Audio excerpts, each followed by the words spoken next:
So is it difficult to make friends in China? Well, this guy's my friend, I'm just joking.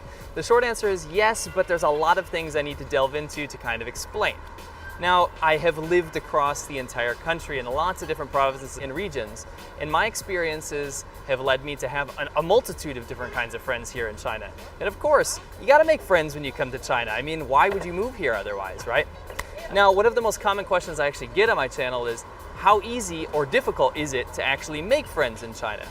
Now, there's all kinds of psychological principles and theories based on intercultural friendship and, what's different about your culture and what's going to be difficult to learn from their culture, but that's not what I'm going to talk about. I'm going to talk about my actual experience living in China and making friends. Now, the first and most important barrier to making friends is absolutely the language barrier. Now that makes sense, of course. If you come to China, you're probably going to need to learn Chinese to be able to talk to people and make friends, but that's not my point. What I mean is that if you come here, you're immediately going to kind of succumb to this lifestyle of hanging out with other expats or English-speaking Chinese people. Now, what's wrong with that? English-speaking Chinese people? Now, the problem is if you get approached by a Chinese person who speaks English, I'm going to guarantee you 99% of the time, they're choosing you as a free English lesson. They see your white face or they see that you're a foreigner and they assume that they can learn English for free. Now that's a big problem because these people tend to exhibit certain personality traits, and I like to call them language rapists. Here's an example of a normal conversation that you might have if you get off the plane here in China with an English-speaking Chinese person that approaches you. Hi, I like you. I think you're very, very handsome and a little fat. Okay, thanks. I think you teach me English. I teach you Chinese. It's good idea. Sure. You come my hometown. I'll be your guide. Where's your hometown? In China. Yeah, we're in China. I mean, where in China? My hometown have many delicious snakes. You can have a try. It's so funny.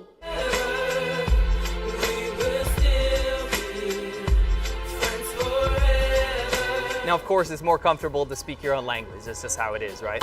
But the problem is I see a lot of situations where these language rapists will approach you and you think it's friendly and you think that you're going to get along because you can understand each other.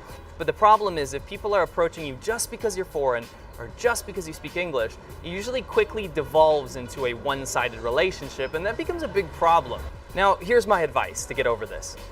Not every Chinese person that speaks English is some sort of evil vampire that wants to suck out your sweet, sweet Yingwen. Give me all your English. But my advice is to basically, when you get to China, try to learn Chinese as quickly as possible. The thing is, if you learn Chinese, you will be able to judge someone's character a lot better than in English. If you find people that have the same hobbies as you and you can speak their native language, you'll probably have a more natural relationship with that person. Another trait of English-speaking Chinese people, and I'm talking about the ones that prey on foreigners that basically come here to practice their English, is that usually that they're social outcasts. Now, that sounds a bit harsh, but what I mean is that I found a lot of these people that latch on to foreigners or their foreign teachers or try to practice English with other foreigners are the type of people that don't have friends in their native country. So you'll find out that a lot of these people don't actually have Chinese friends. So I'm going to use an example. I had a student from the north. His name was Jackson. This is the room with no decoration, with friends and trusted.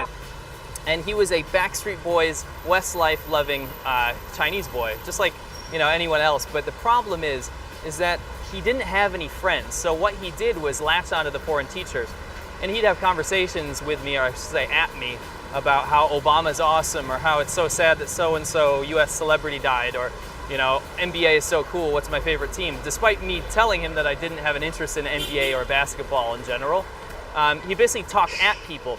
And what happens is a lot of these people that have personality traits or social flaws with other local people, they see foreigners as this oasis for kind of curing their loneliness or ostracization, right? So a lot of foreigners will find that they'll have this one student or this one person that speaks English to them very, very quickly turn into a one-sided relationship, and that becomes an issue. So what's my advice as a foreigner trying to avoid these social outcasts and form meaningful relationships with Chinese people? Well, I'll give you my piece of advice. what I found was that when I moved to Inner Mongolia, I obviously didn't have any friends. I was just some random white guy that showed up in the middle of China somewhere. And what I decided to do was, because I had lived in China and I had dealt with these kind of language rapist, social outcast type people before, was, of course, everyone knows that I love motorcycles, right? So I thought, I have to go buy a motorcycle. If I shop around in the classified ads, I'm bound to find other people that share my hobby. Lo and behold, I met some of the best friends I've ever had in China, and they're still my friends today because we share the same hobby. It forced me to speak Chinese all the time, and I developed a real natural bond with people, and the cultural differences seemed to kind of melt away. It seems kind of obvious that you would want to be friends with someone that shares the same hobby as you. But what I'm trying to say is that if you force yourself to speak the local language, you're more apt to find normal people that would share the same hobbies as you, and that's exactly what happened to me. Now, the third barrier that would prevent you from making friends in China is actually the regional differences. It's very apparent that China is not a homogenous society. If you ask any Chinese person, they'll tell you that their town or their province or their so-and-so is completely different than other ones, and no difference could be greater than the difference between North and South. Now, I'm gonna hit you with a big one.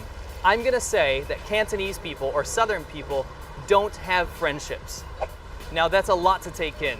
But what I mean is the Western traditional idea of friendship, where I like you, I wanna hang out with you, let's hang out, let's be friends, doesn't really exist down here, and it's more about a culture of connections. There's a deep culture of guanxi down here, and it's basically reliant on what I can do for you and what you can do for me. Now, there's a huge divide between the North and South in this respect, and I find this stereotype to be very true in Guangdong. I can safely say that I don't have any close friends from this region of China in the South. And that's because business-savvy Cantonese people rely on an intricate network of connections that take a long time to earn someone's trust, to earn someone's respect, and then to be able to use them and have them use you in the future. I've noticed that with my parents-in-law, I've noticed that with all the Cantonese people I really know. And my wife argues that this divide is because it usually takes some time for a Cantonese person to develop trust, and they're slow to warm. But at the end of the day, after you get their trust, you have a friend for life, and you have a useful friend, right? Now, there's actually a phrase that people use down here, or it could be throughout all of China, and that's jiu rou pengyo. Jiu rou pengyo means a meat, alcohol meat friend. That sounds ridiculous, but they actually define relationships or friendships that don't rely on connections or using each other as just kind of friendships that are useless and meaningless, and you only drink and eat meat together. Now, in the North, it's absolutely completely different. With my experience, all the friends I made were Northerners. All of the deep relationships that I had formed were with Northerners. And 7 years into my kind of career in China, all of my friends are still Northerners. When I lived up north, we formed relationships based on bonds, based on shared hobbies, based on our kind of shared interest in life and each other's personalities. And what I saw was a complete divide from the South, where I saw Southerners, rich people hanging out with rich people, this person hanging out with this person because they need something. But my relationships in the North were based on kind of shared hobbies, like I said. There were poor guys, there were rich guys, there were shy guys, there were outgoing guys, but we all kind of hung out together because people were judging each other based on their character and personality traits rather than what they could get from someone. Now, of course, this is not an absolute. Chinese people are individuals with their own personalities, and I see the younger generation kind of getting rid of these regional divides. But what my piece of advice is here is that if you're living in the South, there's a lot of job opportunities where we live, but the problem is that you won't have that same kind of bro, Western-defined friendship with local people that you would kind of up north. And I noticed that when I was living up north, I had very similar relationships with Chinese people, to the point where I can't really differentiate the way I act between them and the way I act between my American friends. It's that comfortable. So I guess my piece of advice would be go north. I'm just kidding. Obviously, China's got a bunch of cool places to live. And the cool thing is that because China is increasingly mobile, a lot of people from different provinces are moving to different cities. So for example, here in Guangdong and Huizhou, this little city, there's a lot of northern people, and I actually get along with them quite well. Now, my best Chinese friend, Super Jason, you might know him from other videos.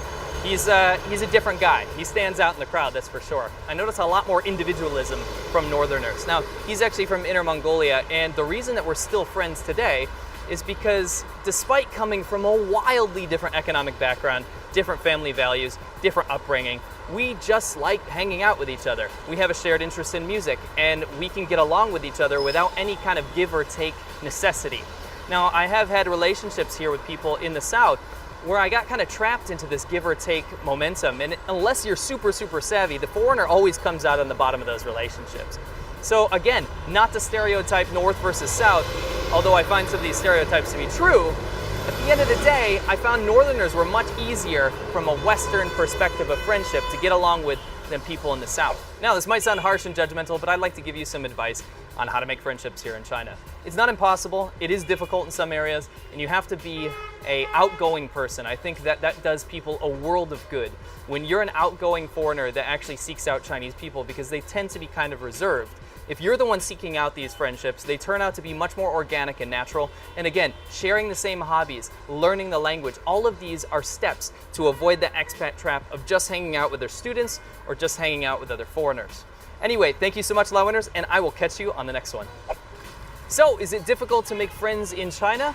Well, the short answer is start your car. But basically, shit, I made myself laugh because I looked at your laugh. I didn't see those concepts. 3, 2, 1. So, 3, 2, 1. It's very apparent that China is not a That's so bad.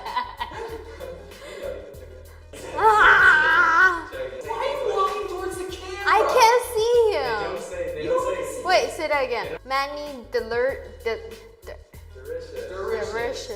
You say it all the time. Excuse me?